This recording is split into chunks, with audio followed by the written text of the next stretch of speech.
Eccoci arrivati al gran finale, la proiezione del film Prova di morte in DVD sul lenzuolo casalingo all'interno di questo cinema fai da te. È una valida alternativa ad esempio a Netflix. Oggigiorno tutti noi abbiamo l'abbonamento a questa piattaforma, ma può essere molto più creativo realizzare il proprio palinsesto, la propria programmazione cinematografica.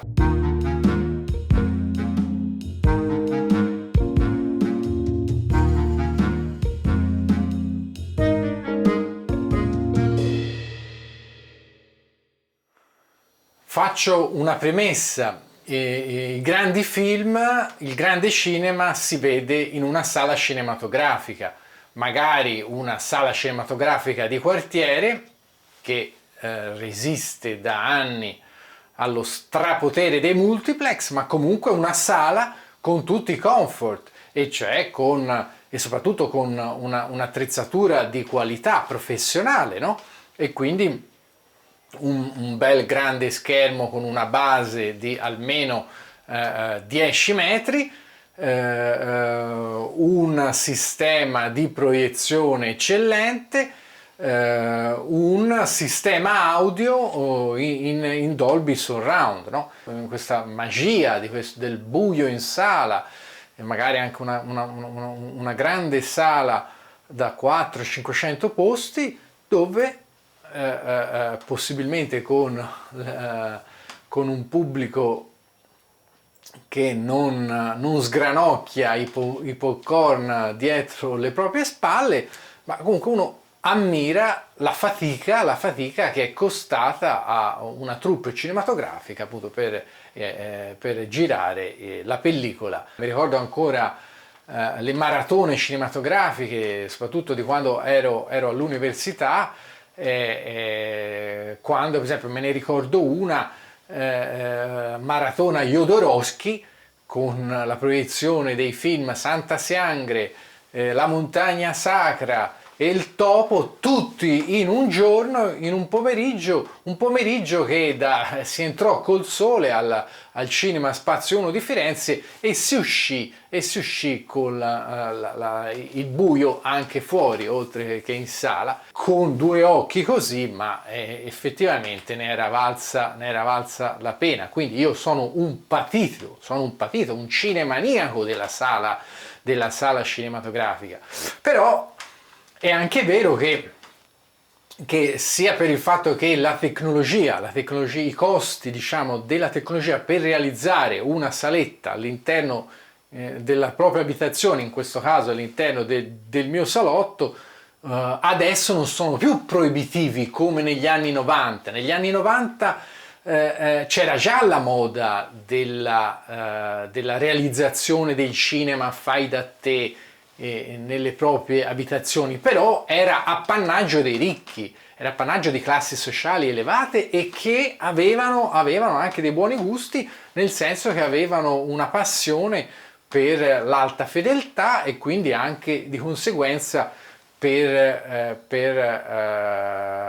diciamo la visione con proiettori anche di 20-30 milioni di lire, no? E realizzavano questi piccoli cinema che non avevano nulla da invidiare alle grandi sale. Magari certamente prima c'era il sistema della pellicola, quindi magari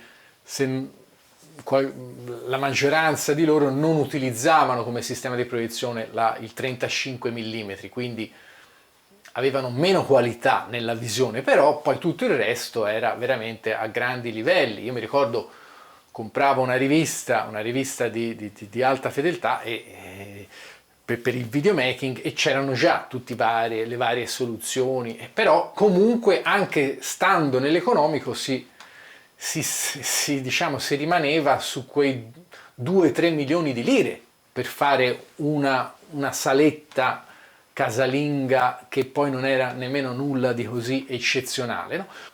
Come ho realizzato lo schermo? Ho preso un lenzuolo che mi avanzava, un lenzuolo matrimoniale di 2,30 m x 2,30 m, l'ho attaccato a due tubi innoscenti cioè innocenti. Ecco, che innocenti. L'ho agganciato, a due tubi da elettricisti, due tubi dove all'interno ci passano i cavi comprati in una ferramenta. Sono due tubi di plastica di 3 metri di lunghezza, un costo mi sembra di ricordare 3 euro l'uno, e li ho agganciato la parte superiore e la parte inferiore del lenzuolo. Ho sistemato questi due tubi con delle fascette, quindi bucando il lenzuolo, mettendo ogni 10 cm una fascetta, una normale fascetta di plastica. Il mio problema era che qui in questa stanza non ci sono pareti bianche, come avete visto prima nell'inquadratura totale. Lo schermo è posizionato davanti a un armadio a muro, quindi l'armadio non è bianco, ma se no si può benissimo utilizzare una bella parete bianca.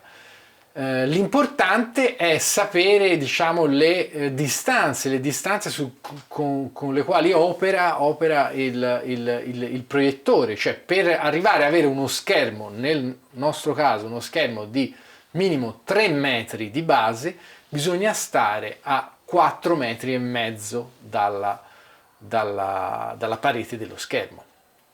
Quindi nel mio caso non mi piaceva mettere, in genere si posiziona il proiettore sul soffitto tramite un gancio o tramite un sistema che si può costruire e realizzare anche da soli. A me non piaceva avere nulla di appeso al soffitto come lampadario, allora l'ho semplicemente posto, come vedremo anche poi, l'ho posto nella parete di fronte all'armadio a muro. Chiaramente non è bellissimo, come dire, a me piace così, ma dietro lo schermo abbiamo il sistema audio, che non sono altro che delle cassettine collegate a un sistema 5.1, ma collegate all'amplificatore che è sotto il DVD player, e questo sistema audio, diciamo Dolby casalingo, l'ho recuperato in un negozio di robe vecchie a 20 euro, quindi oggigiorno se ne trovano di diverse tipologie.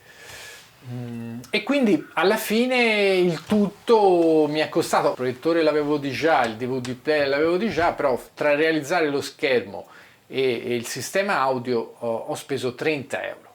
Uno si può anche divertire proprio a realizzarsi proprio anche gli strumenti, usando il proprio ingegno e le proprie mani. In altri canali su YouTube c'è anche chi si è costruito lo schermo cinematografico addirittura motorizzato. Ora non vi sto vendendo nulla, perché questo cinema casalingo l'ho realizzato con tutto materiale e attrezzature di recupero.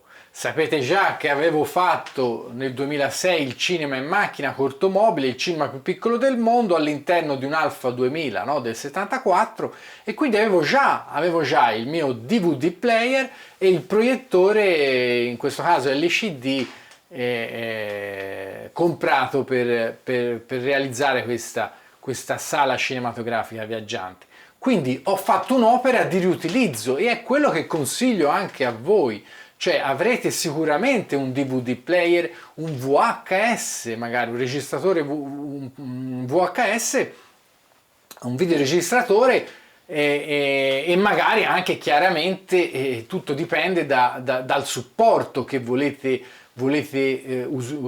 usare, e quindi per il supporto per la proiezione, no? Quindi se avete tanti VHS, allora mettete il VHS magari che vi è rimasto funzionante, altresì userete i DVD, che insomma, che ancora resistono, no? Il Blu-ray purtroppo non è mai così, diciamo, decollato, quindi oggigiorno poi si scarica tutto. Questo modo di realizzare una micro saletta cinematografica, un home theater, insomma, come la vogliamo chiamare, all'interno della propria abitazione, è sicuramente un'alternativa anche a Netflix, no? Oggigiorno tutti hanno l'abbonamento a Netflix, ma non mi sembra che ci sia tutto questo, questa grande scelta, no? A me un po' Netflix mi ricorda la televisione berlusconiana o il primo Sky. È sempre un qualcuno, un produttore che decide cosa farti vedere. Ecco, io invece vi dico, fatevi il cinema a casa vostra e vedete quello che più vi piace, e la programmazione, divertitevi a fare la programmazione da soli o con il consiglio dell'amico, della moglie, del marito, dei figli, del cugino, appunto di chi ne ha più ne metta, e torniamo a scegliere, almeno torniamo a vedere dei grandi film a costo zero, senza abbonarsi a nessuno e a nessun prodotto, perché a me un po' Netflix mi ricorda la tessera elettorale che ci abbiamo tutti.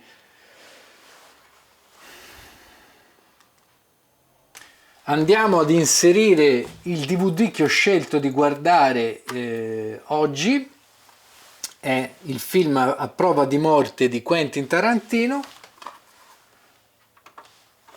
Apro la tasca del DVD player e inseriamo il DVD